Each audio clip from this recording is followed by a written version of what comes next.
इसमें जो पहला क्वेश्चन है वो है why are some substances biodegradable and some substances non biodegradable. इस क्वेश्चन को समझने से पहले सबसे पहले हमें यह पता होना चाहिए कि बायोडिग्रेडेबल क्या होता है और नॉन बायोडिग्रेडेबल क्या होता है। अब बायोडिग्रेडेबल वो सब्सटेंसेस होते हैं जो हमारी अर्थ में अच्छे से डिकम्पोज हो जाते हैं, जो अच्छी तरीके से मिक्स हो जाते हैं।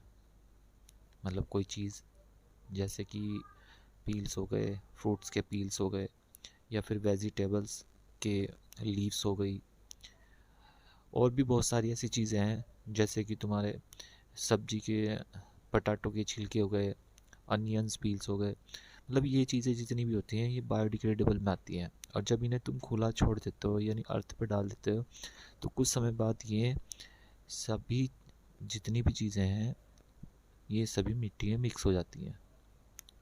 तो जाहिर सी बात यह है कि बायोडिग्रेडेबल सब्सटेंसेस वो सब्सटेंसेस होते हैं जो मिट्टी में मिक्स हो जाते हैं।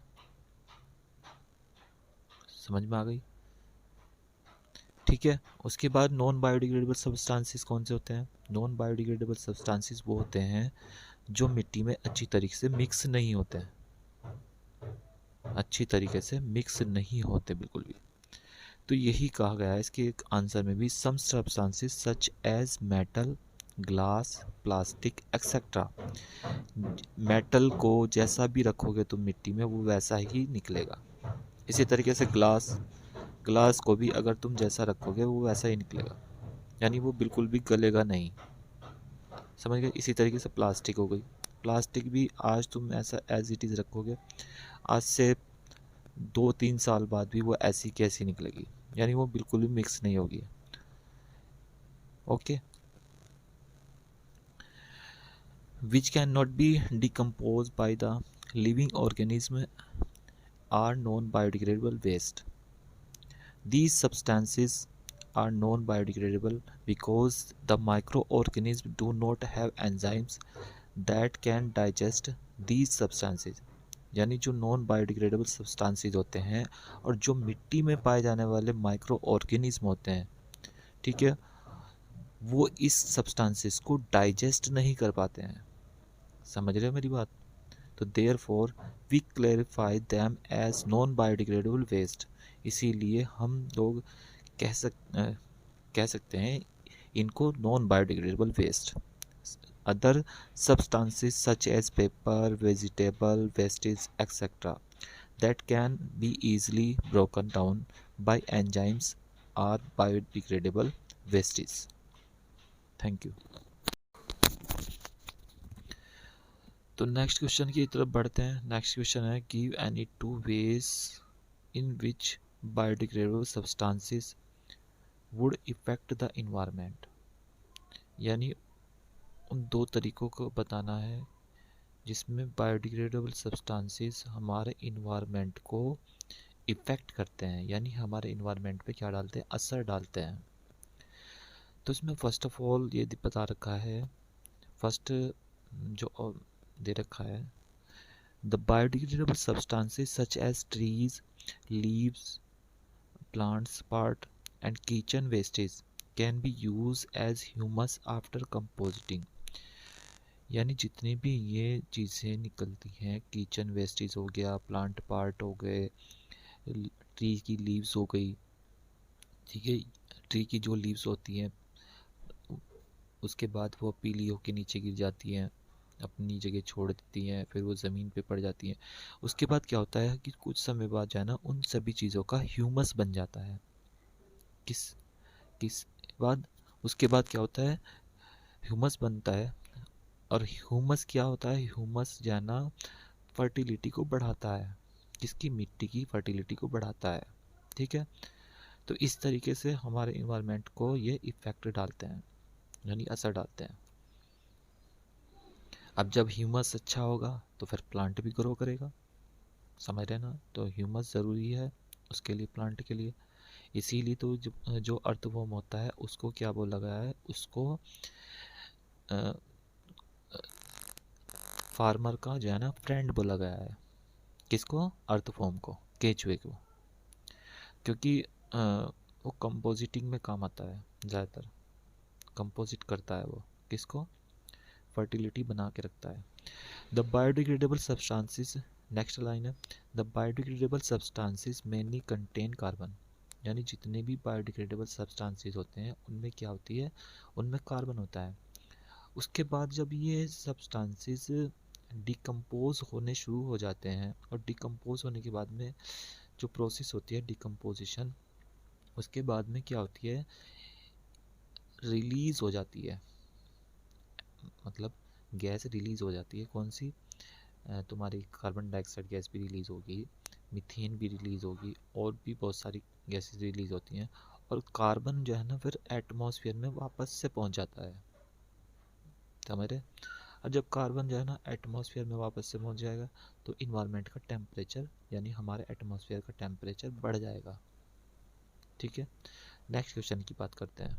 Give any two ways in which non biodegradable substances would effect the environment, यानी वो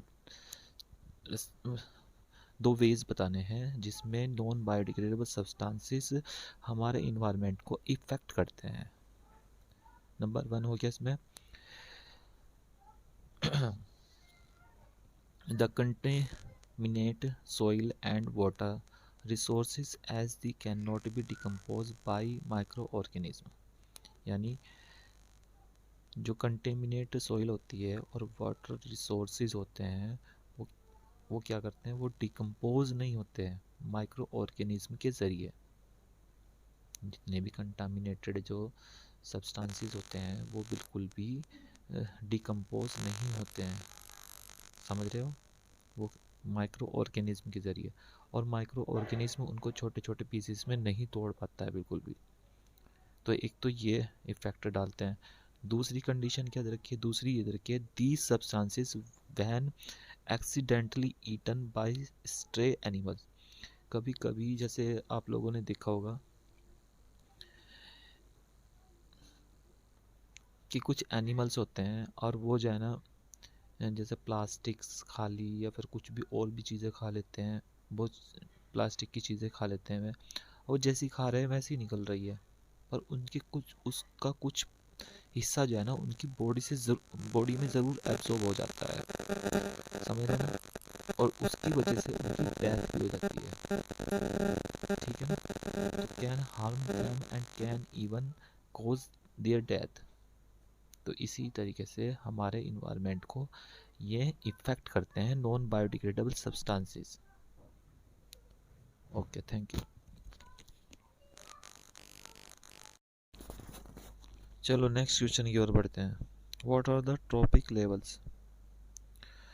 give an example of a food chain and state the different trophic levels in it. मतलब ट्रॉपिक लेवल क्या होता है और उसमें एक आपको एग्जांपल भी देना है फूड चेन का, an example of food chain का, and state the different trophic levels, और उसको एक्सप्लेन भी करना है, यानी जो उसके लेवल्स हैं, पहले लेवल में क्या है, फिर सेकंड लेवल में क्या है, फिर थर्ड लेवल में क्या है। ठीक है ना, इस तरीके से इसमें क्या होता है, इसमें जो लेवल दिखाए गए हैं ये किसके बेसिस पे दिखाए गए हैं, ये दिखाए गए हैं सारे न्यूट्रिशन के बेसिस पे। किसके बेसिस पे, न्यूट्रिशन के बेसिस पे। अब हम खाना खाते हैं, खाने से हमें क्या मिलता है, न्यूट्रिशन मिलता है, राइट।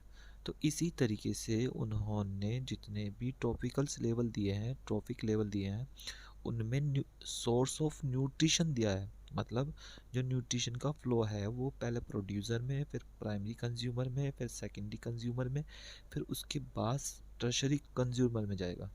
ठीक है ना, तो ट्रॉपिक लेवल क्या हो गया, अ trophic level is the level of species, यानी उसमें जितनी भी स्पीसीज आती हैं किसकी, इकोसिस्टम की, in an ecosystem on the basis of the source of nutrition such as, जैसे producer, primary consumer, secondary consumer and tertiary consumer. ठीक है ना, उसके बाद अब हम बात करते हैं इसकी ट्रॉपिक लेवल के बारे में। तो ट्रॉपिक लेवल में हम बात करते हैं ये द प्रोड्यूसर, ये प्रोड्यूसर दे रखा है, the producer from the first trophic level, यानी ट्रॉपिक लेवल का जो क्या नाम फर्स्ट फॉर्म होती है प्रोड्यूसर की होती है। किसकी होती है? फर्स्ट फॉर्म किसकी होती है? प्रोड्यूसर की होती है। तो प्रोड्यूसर की दे रखी है। उसके बाद में ट्रॉफिक लेवल में अब एज दी मैन्युफैक्चर फूड, और जो खाना खुद बनाते हैं यानी मैन्युफैक्चर खुद करते हैं, द प्राइमरी कंज्यूमर फॉर्म। उसके बाद आती है प्राइमरी कंज्यूमर फॉर्म, जैसे कि मैं तुम्हें इमेज दिखा रहा हूँ, ये वाली इमेज, एक मिनट रुको, ये इमेज हो गई, ये इसमें देखो ये इमेज, इसमें दे रखा है प्रोड्यूसर, टॉपिक लेवल से ऊपर देखो पिंक कलर में, तो ये प्रोड्यूसर हो गया। उसके बाद प्राइमरी कंज्यूमर, प्राइमरी कंज्यूमर के बाद सेकेंडरी कंज्यूमर। तो ट्रॉफिक लेवल्स का कुछ पार्ट्स रह गया था, वो भी कंप्लीट करते हैं। जैसे for example various trophic level are connected through food chain, यानी जितने भी ट्रॉफिक लेवल्स होते हैं वो सारे के सारे कनेक्ट होते हैं किसके ज़रिए? फूड चैन के ज़रिए। जैसे for example aquatic food chain, phyto planktons food are the producer. जो फाइटो प्लैंक्टॉन्स होते हैं वो प्रोड्यूसर होते हैं, और जू प्लैंक्टॉन के होते हैं प्राइमरी कंज्यूमर होते हैं, and small fish is the secondary consumer, and so on. Quaternary consumer भी होते हैं, जैसे व्हेल हो गई, टर्सरी कंज्यूमर में तुम्हारी लार्ज फिश हो गई, सेकेंडरी कंज्यूमर में तुम्हारी स्मॉल फिश हो गई, उसके बाद प्राइमरी कंज्यूमर में तुम्हारे जू प्लैंक्टन हो गए, ठीक है। उसके बाद प्राइमरी कंज्यूमर में तुम्हारे प्रोड्यूसर हो गए फाइटोप्लैंक्टन, इक्वाटिक फूड चैन। अब नेक्स्ट क्वेश्चन की बात करते हैं, what is the role of decomposer in the ecosystem. भाई बहुत मेहन रोल होता है डिकम्पोजर का। डिकम्पोजर अगर नहीं होंगे, डिकम्पोजर में कौन से आते हैं? छोटे छोटे माइक्रो ऑर्गेनिज्म आते हैं, जैसे बैक्टीरिया और फंगी, ठीक है। ये जितने भी बैक्टीरिया और फंगी होते हैं, ये जितनी भी सड़ी गली हुई चीज़ें होती हैं उनको डिकम्पोज करने का काम करते हैं। तो ये बैक्टीरिया और ये फंगी क्या कहलाते हैं? ये डिकम्पोजर कहलाते हैं। और जो इनके ज़रिए प्रोसेस हो रही है, जब तक कि उसे डिकम्पोज ना करते हैं, उसको बोलते हैं डिकम्पोजिशन प्रोसेस, ठीक है। तो जो उनकी प्रोसेस होती है उसको डिकम्पोजिशन प्रोसेस बोलते हैं, और जिनके ज़रिए ये प्रोसेस कंप्लीट हो रही है उसको डिकम्पोजर बोलते हैं। तो डिकम्पोजर में कौन सा होगी? बैक्टीरिया एंड फंगी, ठीक है। अब हम बात करते हैं and that nutrient by breaking down the remain of dead plants and animals. यानी जितने भी डिकम्पोजर होते हैं वो सारे के सारे किससे अपना न्यूट्रिशन लेते हैं? वो सारे के सारे डेड प्लांट से लेते हैं, और जी एनिमल से लेते हैं, into simple inorganic raw material. और फिर उसके बाद वो क्या करते हैं? दी help in the breakdown of organic matters of biomass from the body of dead plants and animals into simple और इनऑर्गेनिक रॉ मटेरियल। और जितने भी सड़ी गली चीज़ें होती हैं उनको क्या कर देते हैं? मिट्टी में मिक्स कर देते हैं। मिट्टी में मिक्स करने के बाद में उनको रॉ मटेरियल में कन्वर्ट कर देते हैं, ठीक है। जैसे for example such as CO2 carbon dioxide gas और वाटर एंड सम न्यूट्रेंट।